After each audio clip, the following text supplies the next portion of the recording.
One of my favourite actors is Denzel Washington, and one of my current projects is making my way through Denzel's filmography.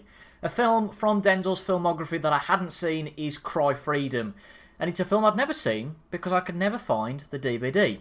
Thankfully, a chance visit to CEX last week found me finally finding this film, Cry Freedom, on DVD. After buying the film, I made it my next watch, so this video is going to contain my thoughts on the film Cry Freedom.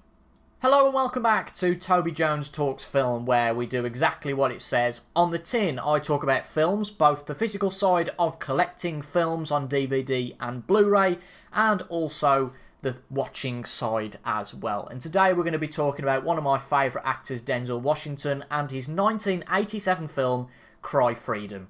Now, as I said in the introduction, Denzel's filmography is one that I'm currently going through, have been going through for a couple of years.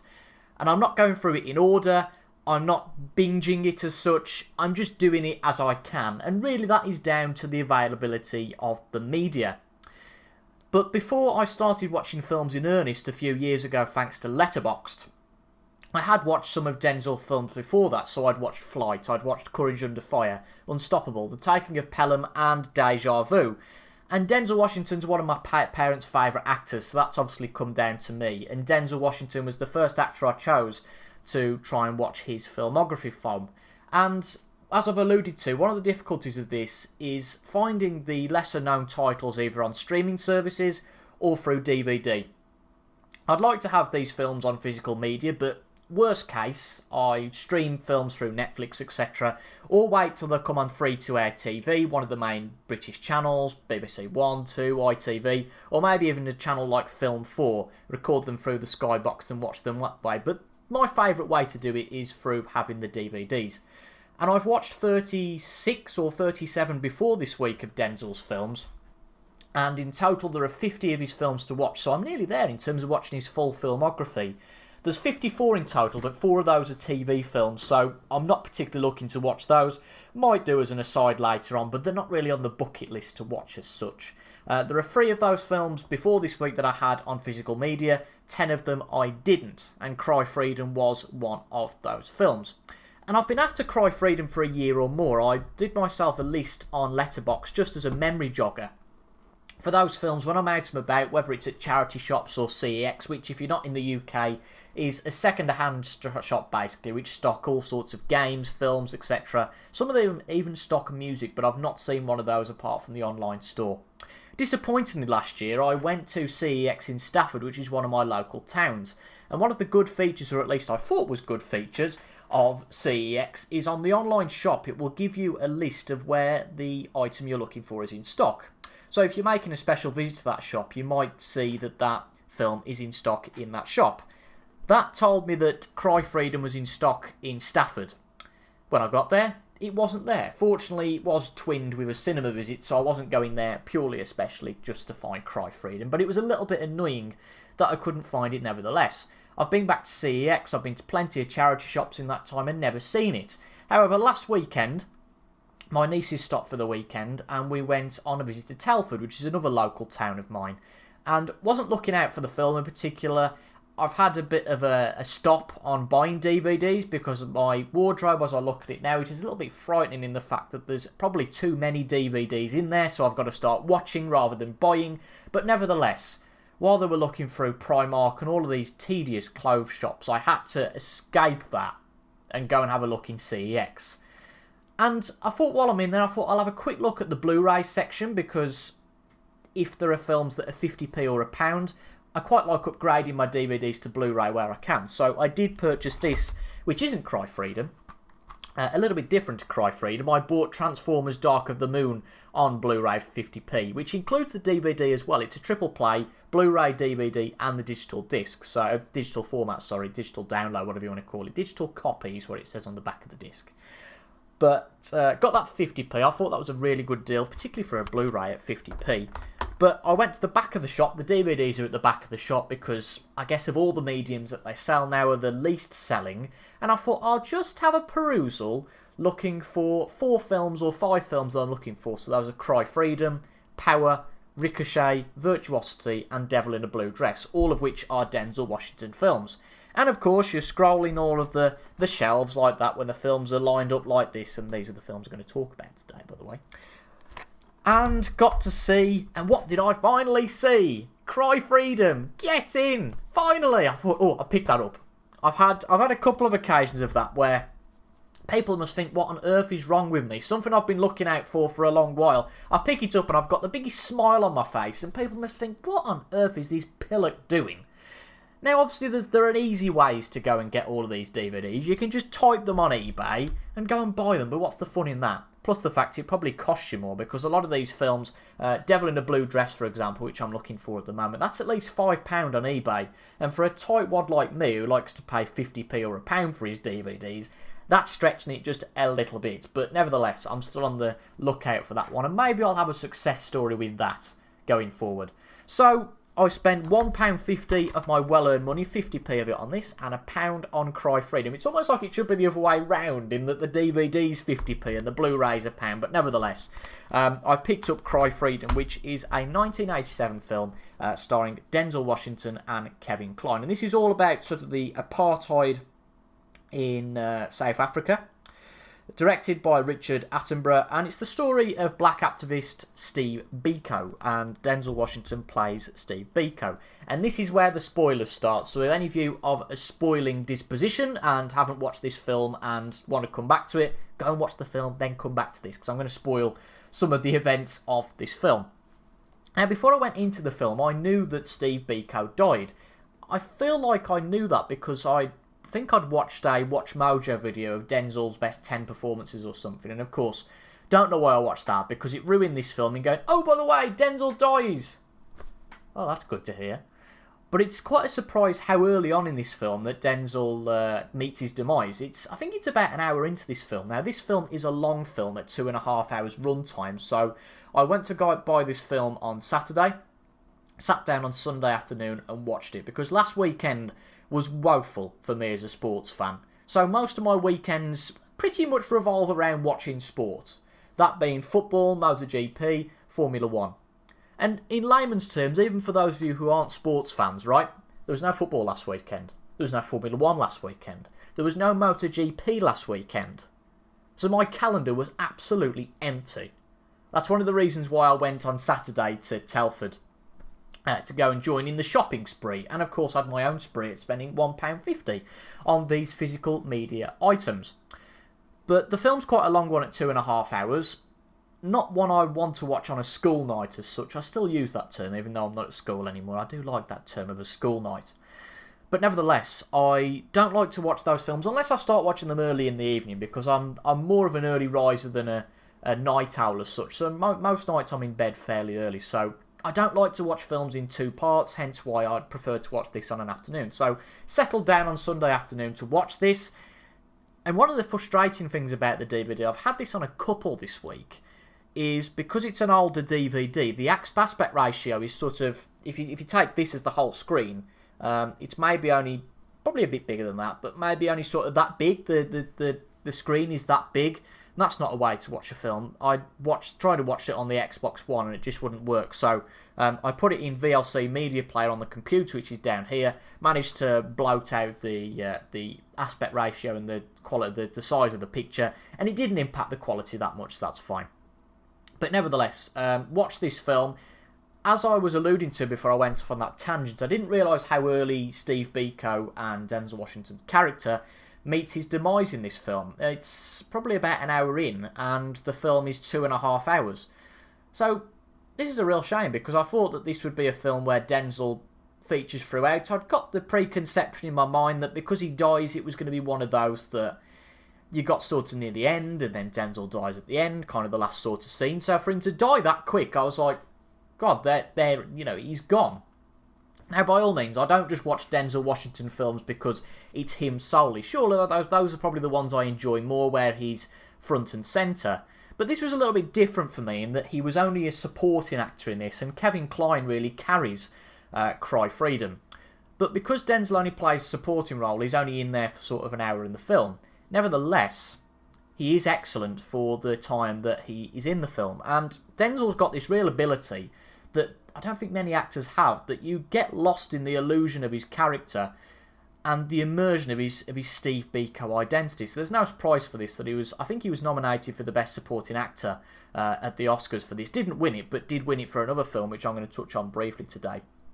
So after that, the film's carried by Kevin Kline, who is a journalist, and even though he's against the idea at first, kind of helps Steve Biko in carrying the message and takes personal risks of his own without ruining the whole film. Takes risks of his own to expose that, if you like, and go to different countries and expose that. I've never seen Kevin Kline in anything before, to my knowledge, but I enjoyed his performance. But I have to say, even when Denzel does go out of the film, it becomes a different film after that. There is an interesting thing that there are a few flashbacks in the film, so you do see some more of Denzel after his demise, but it is in a flashback form, but it's those moments that you haven't seen in the film, so that provides a nice sort of narrative, although generally speaking I hate non-linear narratives. You know those films that like are focusing on one thing, then go back to here, then forward to here, then back to there?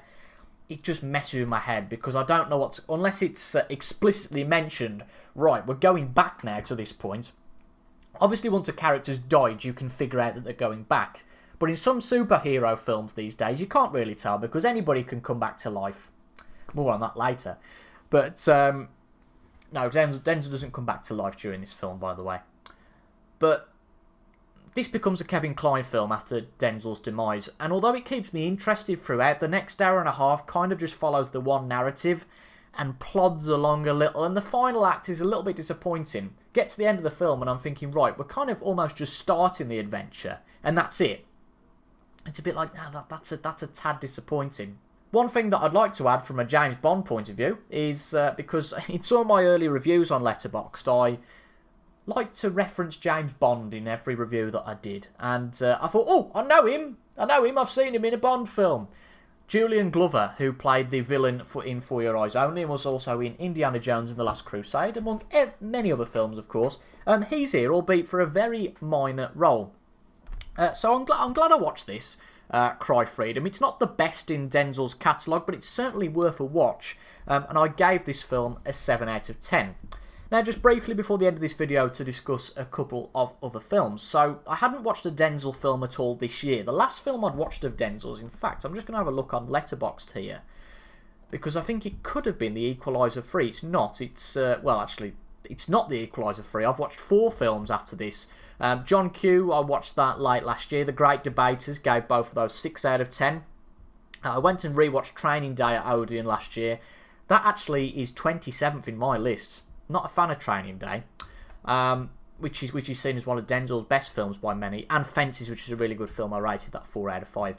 So I hadn't watched a Denzel film at all this year, and then I went and watched 2 in the space of a week, because once I'd watched one Denzel film, it's almost like I can't just watch one, particularly if he's only in it for an hour. I've got to get a little bit more. So I went a couple of nights ago and watched this film, Glory, starring Matthew Broderick, Denzel Washington, Carrie Ells, I think, is it Carrie Ells? Not sure on the pronunciation, and a little-known actor called Morgan Freeman. Don't know if you've ever heard of him.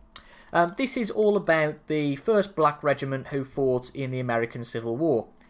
I was a bit worried going into this because I'm not particularly a fan of either historical or war films, so both of these were a bit of a switch-off for me. I know that Cry Freedom was an historical film, but by historical I mean sort of going way back. Cry Freedom set in the 80s, so I wouldn't call that historical as such. This is going back to the American Civil War. Again, Denzel only plays a supporting role in this film. He was awarded the Best Supporting Actor Oscar for this film, but the star of this film is the man here, Matthew Broderick. Now, I say the star both as a general point because he has the most screen time, but in terms of his screen presence as well, I think he's the star of this film. His character narrative is interesting, although maybe a little bit underdeveloped. I feel like it could have been developed further. And there are at least 5 or 6 characters with interesting character arcs in this film. The 4 that are on the cover and a couple of others. One of them I think is called Thomas, who Matthew Broderick, his character, and Elle's character knew before this kind of crusade, if you like, in the Black Regiment in the American Civil War. But the fortunate thing with this is that, yes, it's a little bit underdeveloped, but it's under a 2-hour runtime. I feel like this could have been more developed, but having a bloated 2.5 hour, 3 hour runtime, and I think I'd rather have the first one of those. I'd rather have it a little bit undercooked, but at 2 hours, rather than a really long film at 2.5 hours and 3 hours, and me going, right, this is a bit pants. But as I said, war films, historical films, not particularly my forte, but this did enough to keep me interested. So both Glory and Cry Freedom, the two Denzel films I've watched this week, both got a 7 out of 10. Now, I've just got to remind myself, did I put Cry Freedom? I did. I put Cry Freedom above Glory, so Cry Freedom has gone to 15th on my list, and Glory has gone to 18th in my list. I'll leave a link in the description to my Denzel Washington ranking on Letterboxd.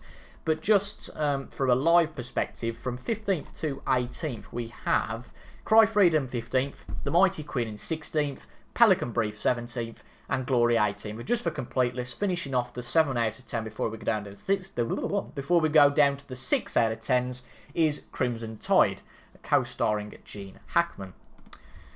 I did try and start watching a third Denzel Washington film this week, and that was Thursday evening.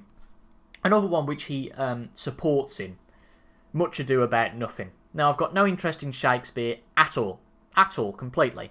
The Tragedy of Macbeth is another one that's on my list, so might be one that I'm not particularly a fan of. And I say tried to watch this film, because this is a film that it boasts at the start that, you know, it's adapted for the modern screen by Kenneth Branagh.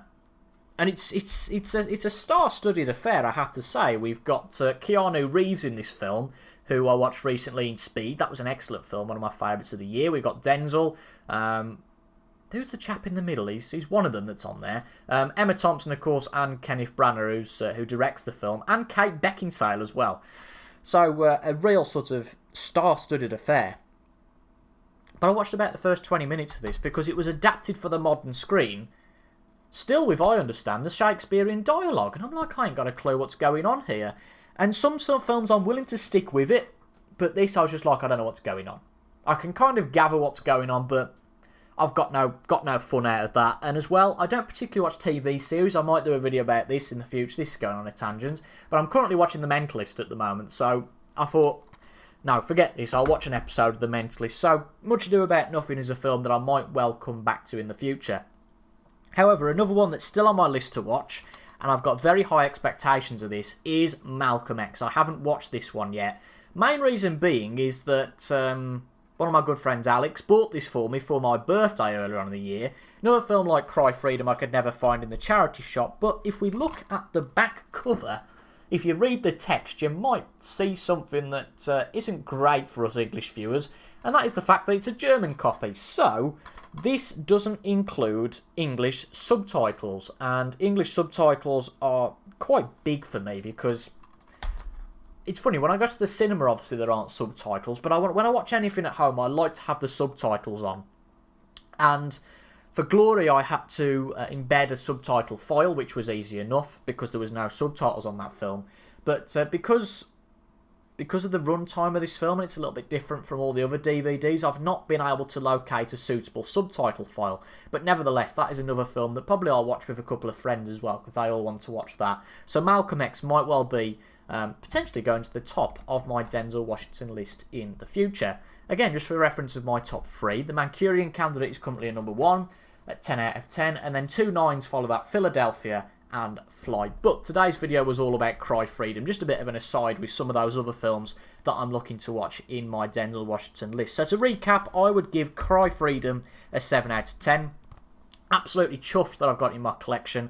I'm going to start leaving these tags on the film, so 50p and £1 for Cry Freedom. I do make a note of what I've bought them for, but it's just one of those things. I quite like to see what I've bought them for and just have a memory jogger of where I've got them from. If you've enjoyed this video, leave a like down below. Some of my other content you will find here. Subscribe up here if you have enjoyed and would like to see future content. And until the next one, thank you for watching, and I'll see you later.